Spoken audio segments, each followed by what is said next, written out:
Israel prometió este martes que neutralizará al nuevo líder supremo de Irán, Mojtaba Khamenei, después de que anunciara que mató a Ali Larijani, jefe del Consejo Superior de Seguridad, una figura clave del régimen desde hace décadas y uno de los estrategas en la guerra. Con esto comenzamos. Los saluda Silvia Cabrera en Berlín. Titulares. Irán confirma la muerte de su jefe de seguridad en un ataque atribuido a Israel. También murió Gholam Reza Soleimani, jefe de la fuerza paramilitar Basij. Ambas muertes podrían tener un fuerte impacto en el régimen iraní. El director del Centro Nacional contra el Terrorismo de Estados Unidos, Joe Kent, dimitió en plena escalada con Irán. En una carta a Donald Trump afirmó que no puede apoyar la guerra y que Irán no representaba una amenaza inminente. El secretario de Estado de Estados Unidos, Marco Rubio, considera que las reformas anunciadas por Cuba no son lo suficientemente drásticas. Sus palabras llegan un día después de que Donald Trump afirmara que quiere tomar Cuba y hacer con la isla lo que quiera.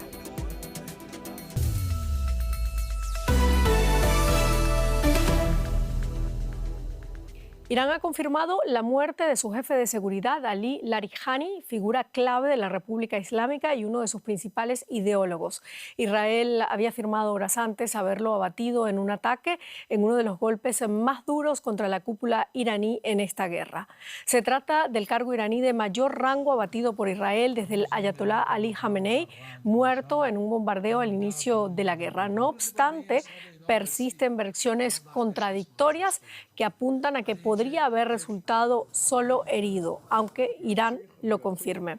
El ministro de Defensa israelí, Israel Katz, anunció además la muerte de Gholam Reza Soleimani, jefe de la milicia paramilitar Basij, pieza central del aparato represivo iraní. Teherán guarda silencio, es la muerte más relevante, como decimos, de la guerra desde la del líder supremo Ali Khamenei. Analizamos la información con Luciano Zácara, analista político de Medio Oriente y el Golfo, quien nos acompaña desde Qatar. Luciano, se habla de un duro golpe para Irán. ¿Cuál era realmente el rol de Ali Larijani dentro del sistema político iraní? ¿Era tan poderoso como dice Benjamin Netanyahu?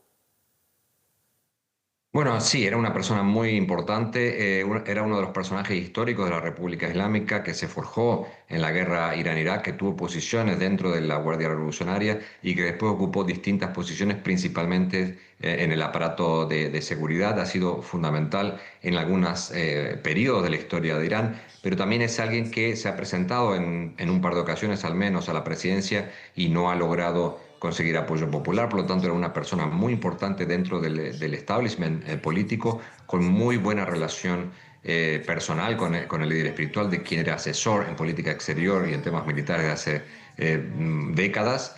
Pero como se ha demostrado hasta ahora, después de la desaparición de Ali Khamenei, ningún personaje es fundamental para la supervivencia del régimen político. La declaración de Netanyahu de que con él se podría generar una especie de ruptura interna, creo que es exagerada. Han desaparecido muchísimas personas dentro de la estructura de la República Islámica, empezando por el líder, siguiendo por Ali Shamkhani, que era otro personaje fundamental del aparato de seguridad, Larijani y muchos otros jefes militares, y todavía la estructura sigue intacta. Lo que quiero decir es que, si bien individualmente es un personaje muy importante y que evidentemente se va a sentir dentro de la arena política iraní, ningún personaje por sí ha demostrado ser lo suficientemente importante como para que su desaparición logre generar fracturas importantes dentro del régimen político que haga que pueda peligrar su continuidad, por lo menos durante esta coyuntura de guerra.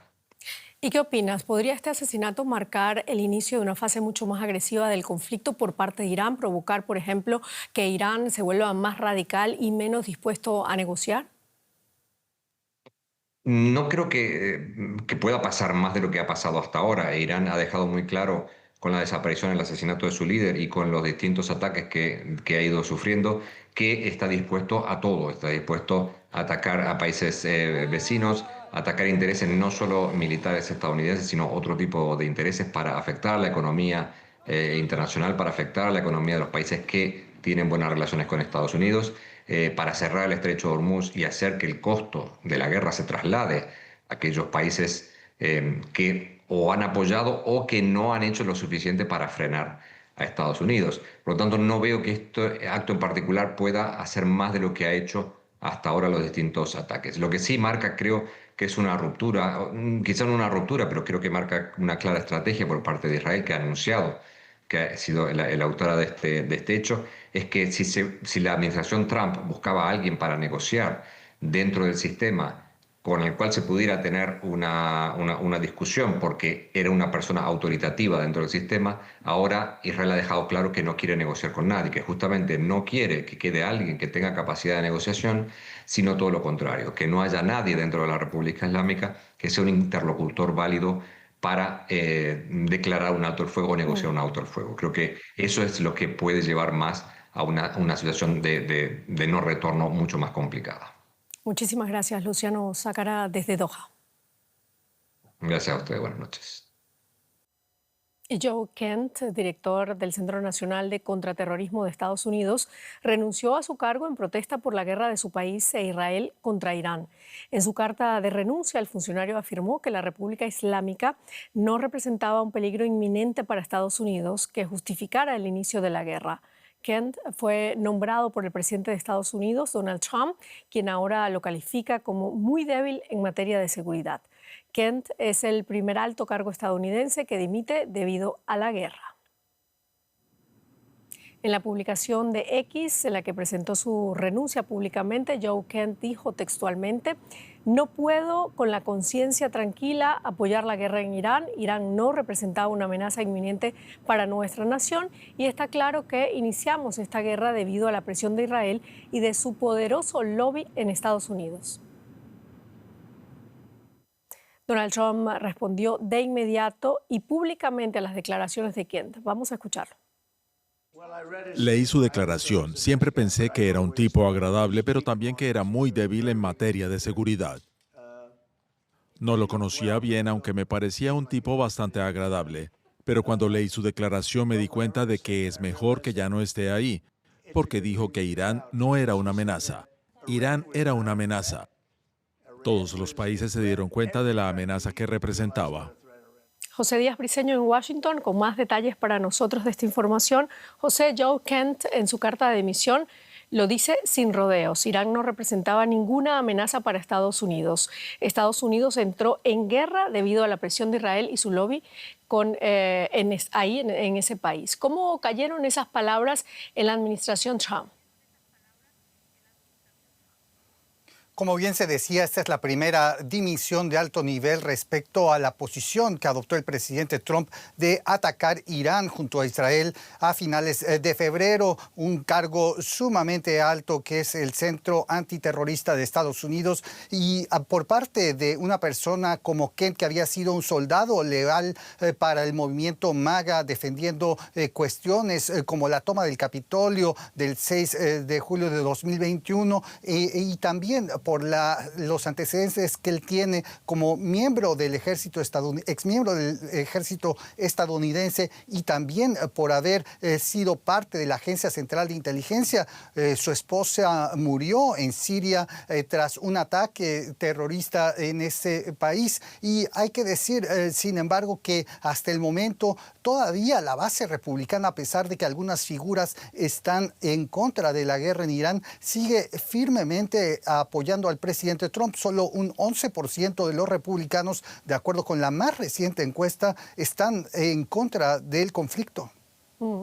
Bueno, y un Trump muy molesto dice que tomar represalias contra la OTAN es algo sobre lo que deberíamos reflexionar. No necesito, dice, al Congreso para esa decisión. ¿Está gobernando Trump sin el respaldo del Congreso? ¿Cómo se percibe su liderazgo tanto dentro de su propio partido como en la oposición? El presidente Trump tiene la gran ventaja de contar con mayorías en ambas cámaras del Congreso, lo que le ha permitido, gracias a la disciplina que ha impartido al interior de su coalición, un amplio margen de maniobra para cuestiones tan básicas como la construcción de nuevos edificios dentro de la Casa Blanca sin demasiada oposición. Y sin embargo, en el área de política exterior, el presidente Trump tiene amplio histórica potestades. Esto dado que la Constitución estadounidense le otorga al Ejecutivo pues la capacidad de dirigir la política exterior, y sin embargo en el tema de la salida de la Organización del Tratado del Atlántico Norte hay mucha polémica, porque si bien dentro de la propia ley estadounidense hay una provisión para que los presidentes no puedan salirse, que está vigente desde 2023, algunos pues, abogados especialistas consideran que el presidente Trump pudiera utilizar algún resquicio legal para asumir una salida de la organización.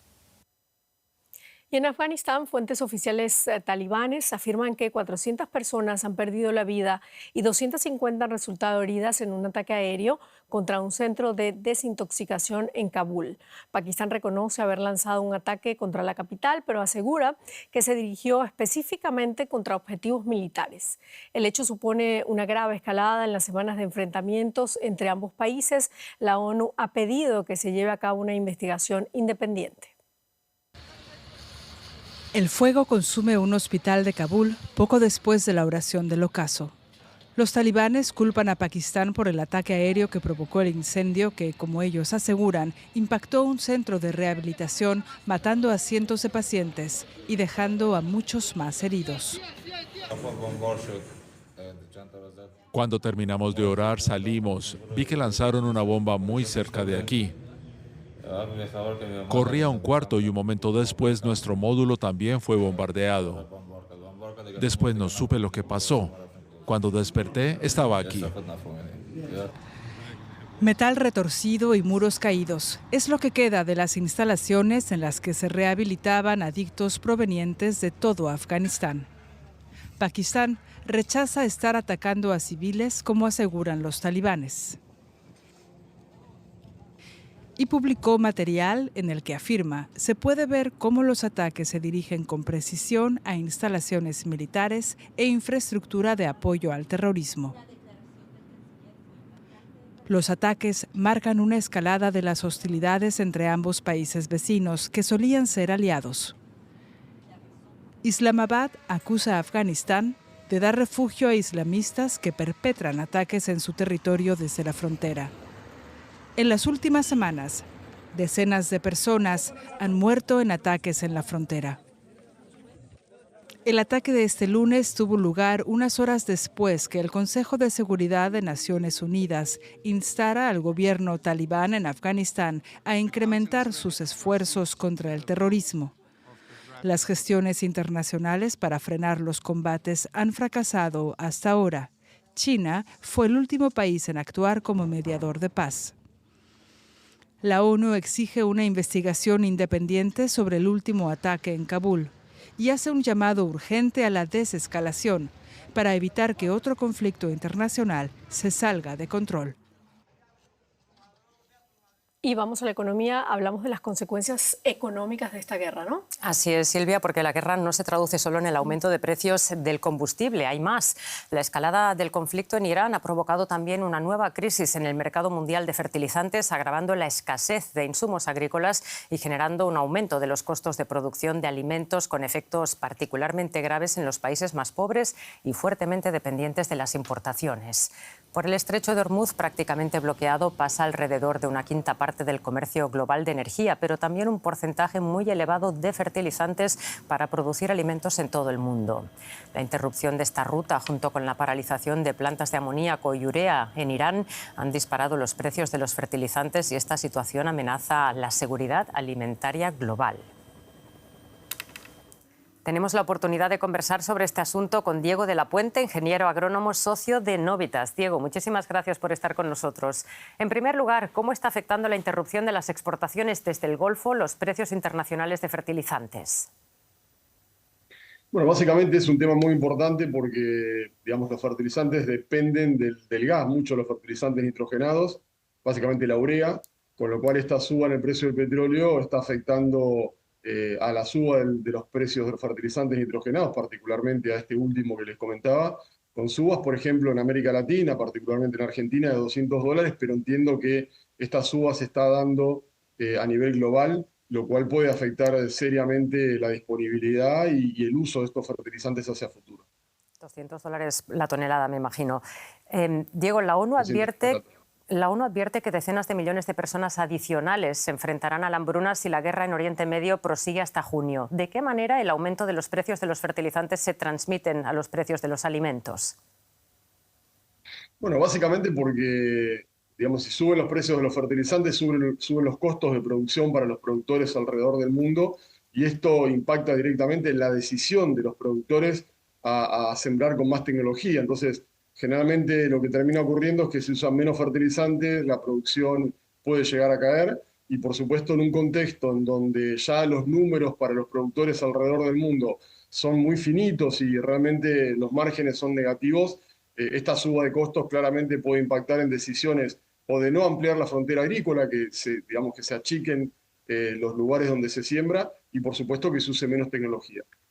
Hablemos de América Latina. ¿Qué países de la región son más dependientes de los fertilizantes y, por tanto, más afectados en esta situación? Yo te diría que todos, básicamente los dos más importantes, que son Brasil y Argentina, que son el primer exportador y el tercer exportador mundial de granos, con lo cual ya estamos viendo que en Brasil hay problemas, con muchos casos de quebrantos en productores agropecuarios que han invertido mucho y que los últimos años no le ha ido tan bien. En Argentina, que estamos en un sistema nuevo, en donde, digamos, ya el negocio financiero dejó de ser el negocio de los productores agropecuarios, hoy hay que ser mucho más eficiente, y una suba de costos, sin lugar a dudas, va a impactar en las decisiones. Por ejemplo, sembrar más soja, que es más barato, y sembrar menos maíz, que es un cultivo mucho más caro. Diego, ¿hay alternativa a los fertilizantes que se exportan desde el Golfo? O sea, ¿hay algún tipo de iniciativas para aumentar, por ejemplo, la producción local de fertilizantes en América Latina? Bueno, en el caso de Argentina particularmente, con lo que es Vaca Muerta y el desarrollo que está teniendo en términos energéticos, por supuesto que sí. Hemos exportado gas esta semana a la India como consecuencia del conflicto que hay en el Estrecho de Hormuz, y ese gas se podría utilizar para producir más fertilizantes nitrogenados, pero no lo veo eso en una situación de corto plazo. O sea, en esta situación, en esta coyuntura que estamos viendo, que depende si es una coyuntura o es más estructural, yo creo que en el corto plazo esa situación no va a calmar el actual conflicto bélico que estamos siendo parte, ¿no? Diego de la Puente, muchísimas gracias por darnos tu punto de vista sobre esta preocupante situación. Saludos. Gracias a vos, Rosa. Este miércoles arranca en Washington la primera ronda de conversaciones bilaterales entre México y Estados Unidos para revisar el Tratado de Libre Comercio de América del Norte, el conocido como TEMEC. El gobierno mexicano apuesta por mantener el tratado y la eliminación de aranceles impuestos por el presidente estadounidense Donald Trump. Los temas clave en la agenda son la reducción de la dependencia de las importaciones que provienen de Asia, el fortalecimiento de las reglas de origen dentro de la región y la seguridad de las cadenas de suministro en América del Norte. El secretario de Economía mexicano, Marcelo Ebrard, afirmó a inicios de semana que la firmeza y la cabeza fría serán claves para lograr acuerdos. Y vamos en busca del trasfondo de estas conversaciones. Preguntamos a nuestra compañera en Nueva York, que estará pendiente de la renegociación del tratado.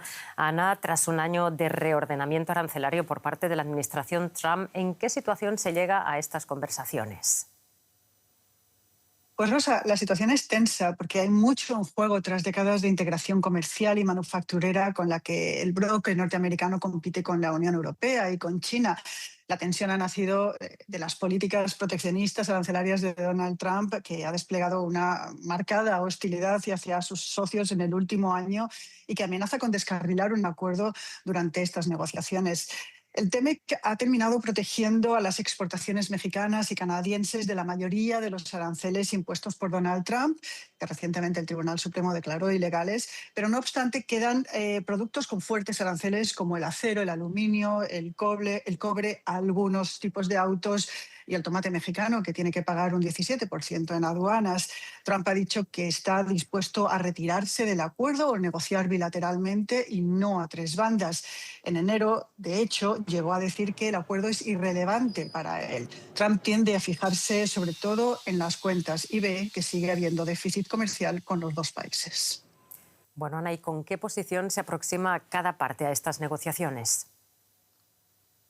Pues tanto el gobierno de Canadá como el de México quieren mantener el acuerdo trilateral como hasta ahora, además de reducir o anular los aranceles impuestos en el año 2025 por parte de Washington. En Estados Unidos siempre ha habido un acuerdo bipartidista sobre este pacto de libre comercio que se mantiene apoyado además por grupos sectoriales, tanto en la industria como en el campo. De hecho, más de 70 organizaciones y negocios del sector agrícola mandaron una carta a principios de este mes al negociador comercial de Estados Unidos diciéndole que este acuerdo es fundamental para la fortaleza económica y resiliencia del sector. Los firmantes le han pedido que el pacto se implemente, que haya seguridad comercial y que se prevengan aranceles. Pero el presidente de Estados Unidos, que tiene muchos frentes comerciales abiertos, el último pospuesto con China recientemente, no parece que haya rebajado su hostilidad ni su tono beligerante. Y hace unos días dijo que abriría estudios para ampliar la imposición de aranceles, como le permite la sección 301 de la ley de 1974. Y México es uno de los países que está en su objetivo. Seguiremos el avance de estas conversaciones. Muchísimas gracias por el momento, Ana. Gracias, Rosa. Y vamos ahora con más noticias, Silvia.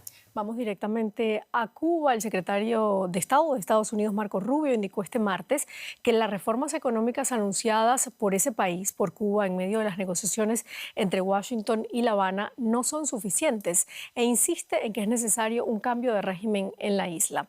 En un encuentro con periodistas en el despacho Oval, Rubio advirtió que el plan presentado por el presidente Miguel Díaz-Canel para permitir a los cubanos en el exterior invertir en empresas privadas en la isla no va a solucionar el problema de fondo, y enfatizó que, en su opinión, Cuba tiene una economía que no funciona, así como un sistema político y gubernamental que no logran reparar, por lo que insistió en que se tomen medidas más drásticas.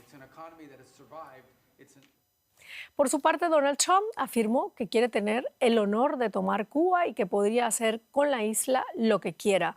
Según el New York Times, Washington estaría además presionando para que Miguel Díaz-Canel abandone el poder, en lo que analistas ven como un intento de impulsar un cambio de régimen. Todo ello ocurre mientras continúan las negociaciones entre Washington y La Habana.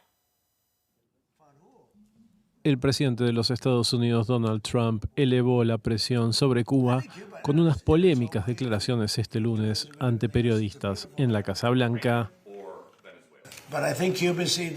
Toda mi vida he escuchado hablar de Estados Unidos y Cuba. Cuando lo hará Estados Unidos, creo que tendré el honor de ser quien tome Cuba. Sería bueno, sería un gran honor.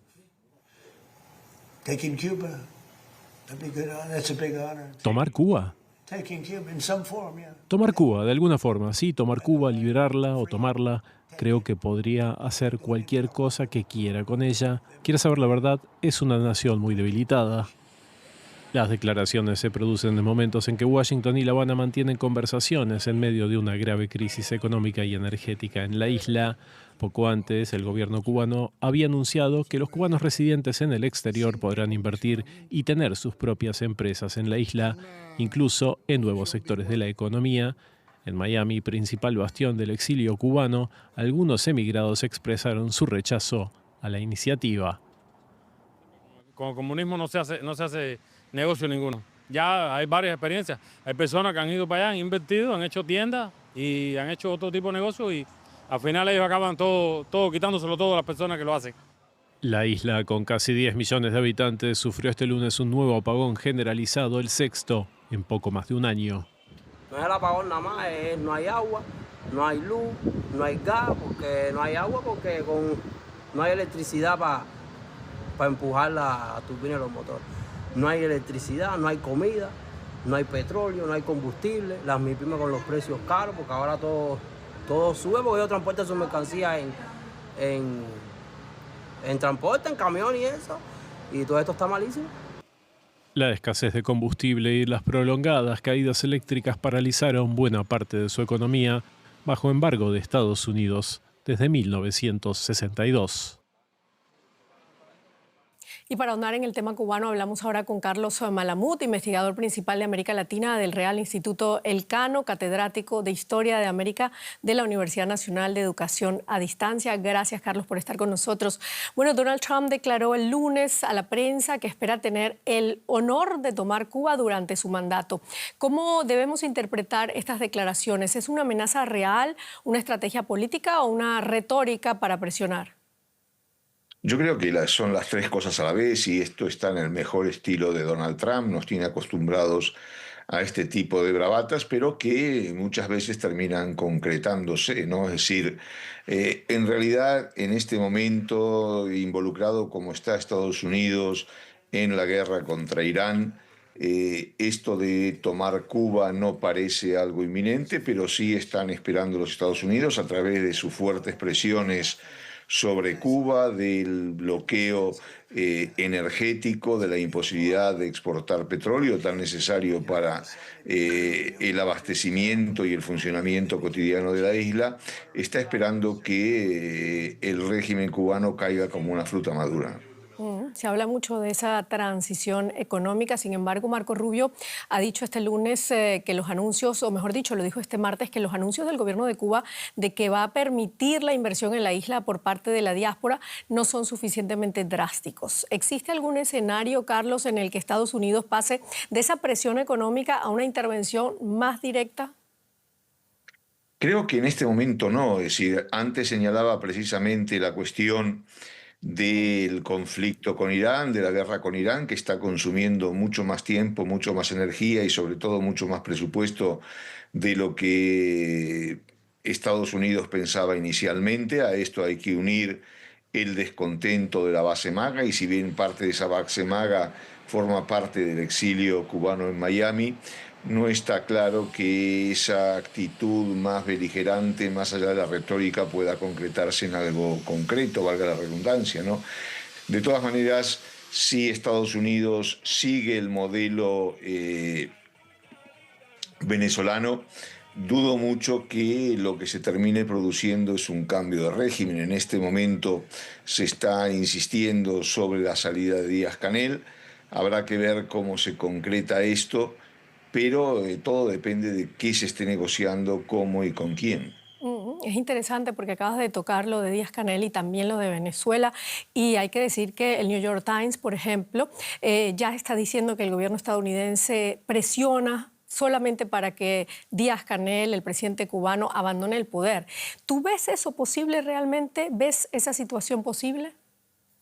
Bueno, hay que tener presente que desde la Revolución cubana el régimen cubano está preparado y ha sido adiestrado para resistir, ¿no? Y en este momento el nivel de resistencia yo creo que se está incrementando, lo probaron en diversos momentos, comenzando por el periodo especial, pero también por el ataque a Bahía de los Cochinos, ¿no? En este momento la salida de Díaz-Canel podría ser una solución, sobre todo, y vuelvo al tema anterior de con quién se esté negociando, sobre todo si se está negociando con parte de la familia Castro y el precio a pagar por ellos para mantenerse en el poder, o por lo menos para mantener una cuota de poder importante, implica la cabeza de Díaz-Canel. Lo vimos en Venezuela con el sacrificio de Maduro. En Cuba podría perfectamente ocurrir esto, lo cual no implicaría, como señalaba antes, que la salida de Díaz-Canel o la debacle del sistema político y económico cubano implique un cambio de régimen. Claro, porque además se están llevando negociaciones y no sabemos qué se está tratando allí en esa mesa. Muchísimas gracias, Carlos Malamud, desde Madrid. Un placer. Y el presidente de Colombia, Gustavo Petro, denunció este lunes que su país estaría siendo bombardeado desde Ecuador tras el hallazgo de una bomba presuntamente lanzada desde un avión cerca de la frontera. Este martes, el presidente ecuatoriano Daniel Noboa rechazó las acusaciones y las calificó de falsas. La denuncia ocurre en medio de una creciente tensión entre ambos países. Ecuador impuso aranceles de hasta el 50% a productos colombianos, mientras Colombia respondió con impuestos a importaciones ecuatorianas y suspendió el suministro de electricidad electricidad.